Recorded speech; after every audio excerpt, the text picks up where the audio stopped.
Mbahaye ikaze. Uyu munsi tugiye kuganira ku myitwarire 8 ugomba kugira mu gitondo kugira ngo bize kugufasha kugira umunsi mwiza.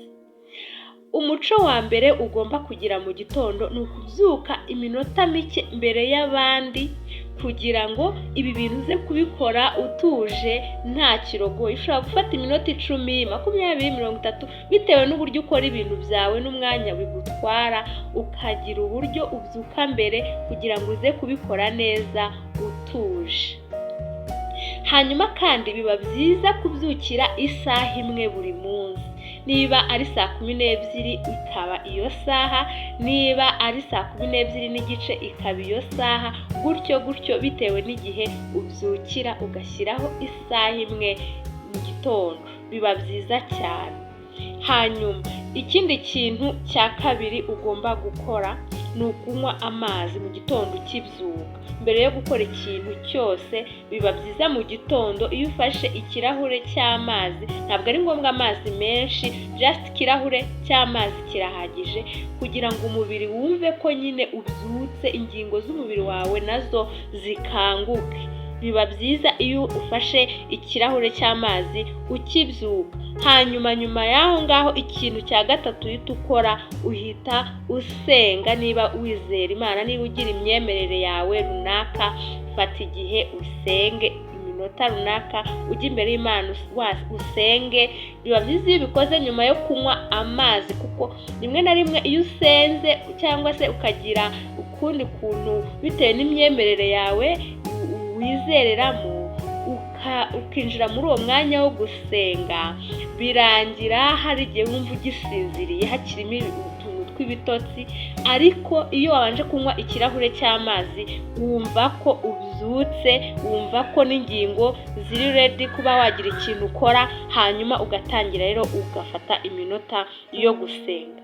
Nyuma y'aho ngaho rero ikindi kintu uhita ukora, uhita unanura ingingo, unanura amaguru, amaboko, ukigorora, ukumva ko nyine ingingo zose kuko wari umaze ijoro ryose uryamye ingingo ziri hamwe nta kubuja, ariko noneho ugafata umwanya ukigorora. Cyangwa se niba ufite umwanya uhagije cyangwa se ubikunda ugakora n'agasiporo ka mu gitondo, birafasha cyane kwirirwa umeze neza.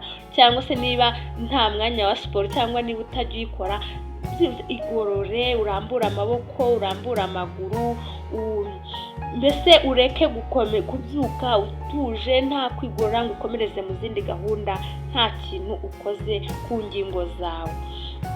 Hanyuma ikindi kintu ugomba gukora nyuma y'ibyo ngibyo bya siporo, n'ibyo kunywa amazi, n'ibyo gusenga, ni kubyukira ku isaha ku gihe, uhita utuza. Noneho urangije gukora siporo, uratuje, uritekerejeho, ufashe iminota mike, urahumetse, winjiza umwuka wongera uwusohora, hanyuma ukagira ibitekerezo muri uwo mutuzo, ugatekereza, ukitekerezaho, kandi ukitekerezaho ibintu byiza biri positive, ibintu bikubaka, ibintu bigutera imbaraga, ibintu kwiyumvisha ko ushoboye, kwiyumvisha ko ufite imbaraga, ibintu byiza bigutera imbaraga ukabyihata muri uwo mwanya, ukaba ariyo umutekerereza ugira. Niba ari akazi ugiye gukora, niba ari business ugiye zitandukanye, ukumva ko ziri bugende neza, ukumva ko ushoboye.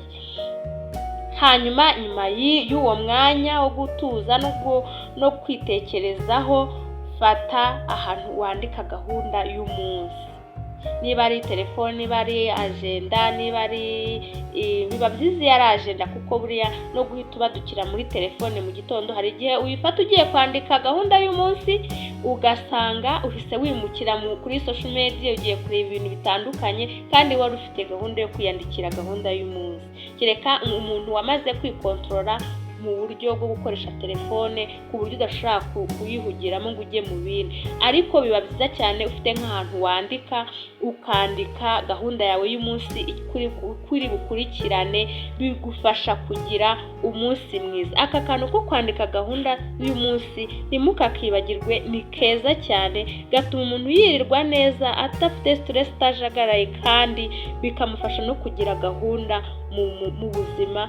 Uko umunsi ugenda usimburana n'undi, iyo wagiye ugira gahunda y'umunsi, birangira ugize icyumweru cyiza, birangira ugize ukwezi kwiza, birangira ugize umwaka mwiza upanze neza.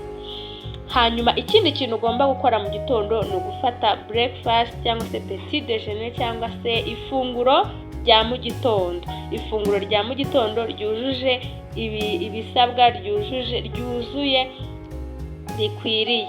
Niba rwose bishoboka rikaba ryanaruta uko ufata ifunguro rya saa sita, ariko aho bidashoboka gira akantu ufata mu gitondo kugira ngo utangirane umunsi imbaraga, kuko ntabwo wajya gukora nta kintu kiri kugutera kumva umeze neza. Iyo umuntu yafashe ifunguro rya mu gitondo aba yumva ameze neza, yumva afite imbaraga zo gukora.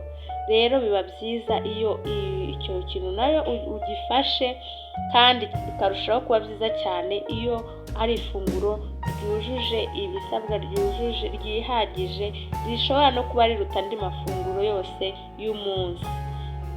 Hanyuma nyuma yaho rero suhuza, ubwo muri icyo gihe abo mubana baba bamaze kubyuka, niba ari abana bamaze kubyuka, niba ari abandi batandukanye mu bana, basuhuze, ubabaze uko baraye, ubabaze uko bumva bamerewe, kandi niba hari n'umuntu ufitanye akabazo cyangwa hari ibitagenda neza, wibivuga mu gitondo, uzabishakira andi masaha, bishyire muri ya agenda, usaka andi masaha uri bubivugemo, ariko mu gitondo uvuga ibintu byiza bitera abantu imbaraga, nka bya bindi twavugaga ngo uri bwitekerezeho byiza, bifate ubyimurire kuri bagenzi bawe mu bantu, ubabwire ibintu byiza bibamotiva, ubabwire ibintu byiza bibashima, ubabwire ibintu byiza bidatuma batangirana umunsi umunabi.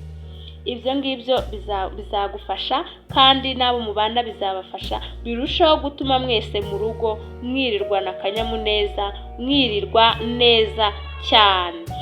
Hanyuma nurangiza aho ngaho aba ari bwo utangira gahunda z'akazi k'umunsi, cyangwa se gahunda wapangiye uwo munsi.